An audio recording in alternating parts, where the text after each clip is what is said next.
चार बेटे हैं जिसमें से एक छोटा सबसे खेसारी है।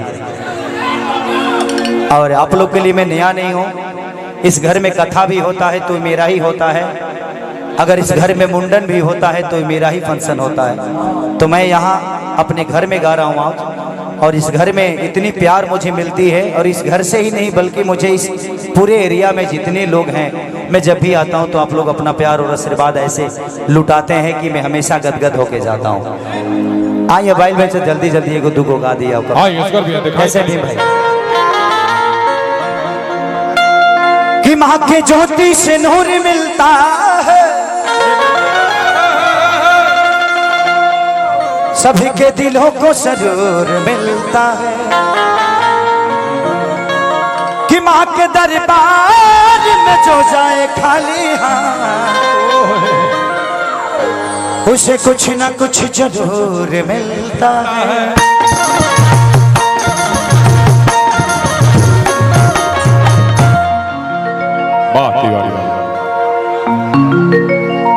एक भक्त माई के दरबार में गए और का कहले देखिए, पहले के पूजा पाठ में आज के पूजा पाठ में बड़ा अंतर हो गया बा। कैसे? आज जो हमने के माता बहन बेटी जब मंदिर में जाली तो बड़ा खूबसूरत गीत गावेली के मिया के डार हवैया अरे लाली गिलोर हवा की झूली झूली ना तमैया गावेली ताके झूली ला झूली ना। लेकिन आजकल के लड़की जींस पैंट पहन के जाते रही सब मंदिर, जाते कहते रहे हेलो दुर्गा मॉम, अभी मैं जा रही हूँ KGF देखने आऊंगी तो तेरे को प्रणाम कर लूंगी। वाह वाह। लेकिन क्या कह जाए, समय के अनुसार सब कुछ में परिवर्तन होला। पहले के लोग धोती पहनते हैं, आज के लोग जींस पैंट टी शर्ट पहनता, बुजुर्ग में भी लोग पहनता था। ठीक बा, समय के साथ बदले के चाहिए।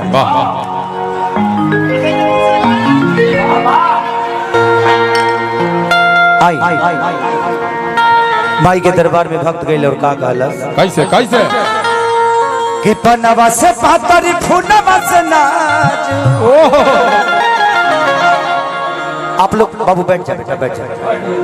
कि हही मोरा माई महारानिया रे, कृष्णा पे दर्दी का द्वारिकाधीश हाजिर हो। कि पनवा से पातरी फूनवा से नाच। अरे हई मोरा माई महारानिया रे, तजावा तारी घरे मोरा सातोरे बहिनिया, अब तारी घरे मोरा सातोरे बहिनिया, नजरी न लई है दैनिया रे, अब तारी घरे मोरा सातोरे बहिनिया, नजर न लई है दैनिया रे, अब तारी घरे मोरा सातोरे बहिनिया, नजरी न लई है दैनिया रे, अब तारी घरे मोरा सातोरे बहिनिया, नजर न लई है दैनिया रे।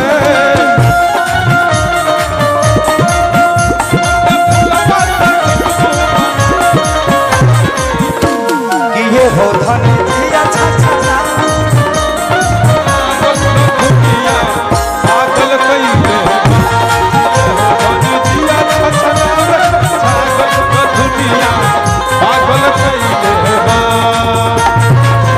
मोरा सातोरे बहिनिया नजर न लई है दैनिया रे, अब तारी घरे मोरा सातोरे बहिनिया, नजर न लई है दैनिया रे।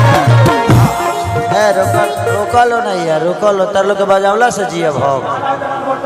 चलिए हमारे लीडर बाबा की तरफ से 1000 के दे, भाभी की तरफ से 1000 दीजिए। वाह वाह वाह। हाँ, अब पूरा हो गया ना कि आपका शादी हो गया है तो पति पत्नी के दोनों का पैसा होना चाहिए। मुखिया जी आ गए, मुखिया जी पंचायत के कितना माल खैले बड़ा सब दे जी है बड़ा।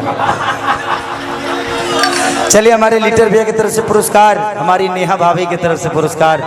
भगवान से प्रार्थना की जल्दी भैया के 2-3 गो लड़का धक्का धक हो जा सब। और चलिए गोलू भाई की तरफ से पुरस्कार, भगवान से प्रार्थना से बहुत पुरस्कार। लीटर बाबा की तरफ से। बनवस बढ़िया ले अहिनी बाजार से याद कि टीका मंग टीका ले आईनी बाजार से सोना के हंसुलिया मंगैनी सोनार से हंसलिया मंगैनी सोनार से सोना के हंसलिया मंगैनी सोनार से। अच्छा जी भीड़ का है बा थोड़ा सा साइड हो जाए बोलो भीड़ सब लोग भीम भाई ही नहीं आ जा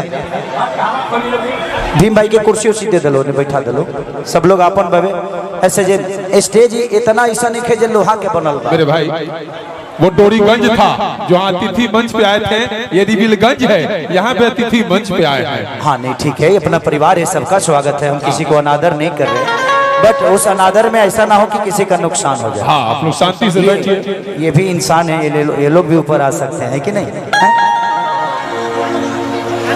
कि हरवा हंसुलिया मंगैनी बाजार से टीका मंग टीका गढ़ौनी सोनार से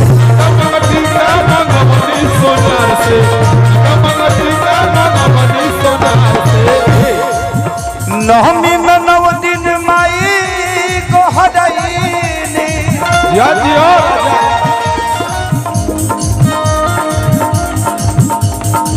9 दिन मम्मी में माई को हरैनी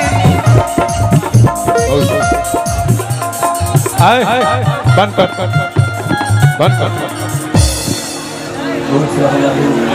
अरे जोरदार ताली बजाएं मौसा जी के लिए आप लोग जोरदार ताली बजाएंगे हमारे वो कुर्सी दे दो बाबू अच्छा जी कि नवमी में 9 दिन माई को हरैनी लाई के गंगा जी के पनिया हो कि अवतारी घरे मोरा साथो रे बहिनिया नजरी न लई है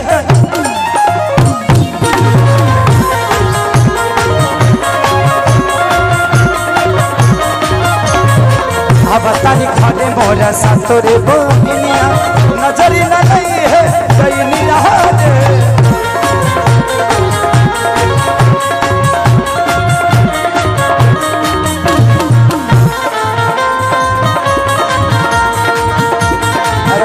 के 10 टकिया कहाँ से मिल गई बा हो गई एक बार देख चल जा काहे का टेंशन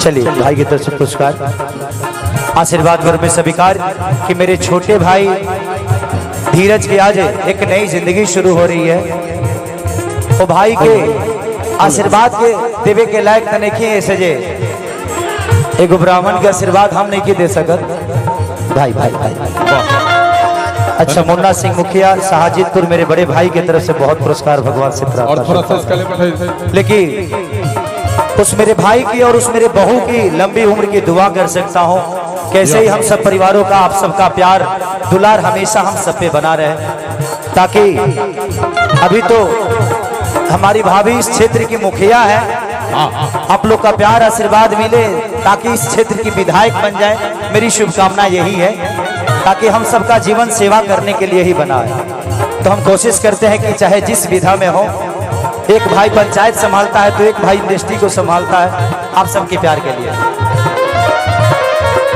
पवन पुजारी खेसारी दुआरी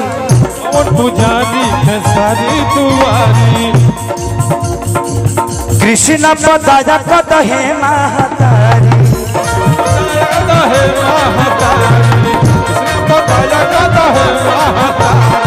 पवन पुजारी दुआरी खेसारी कृष्ण पदाया कद हे महतारी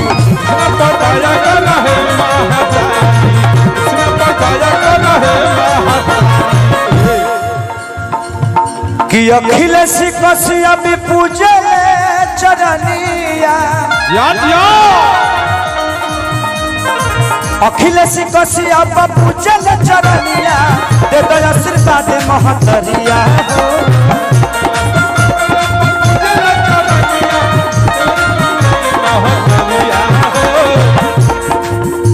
चलिए हमारे 26 के ऑनर और हमारे सोनू बाबा और हमारे मैनेजर साहब भी, इनके तरफ से 11 रुपये का पुरस्कार है। अखिलेश कश्यप पूजे चरनिया दया कदाए महतरिया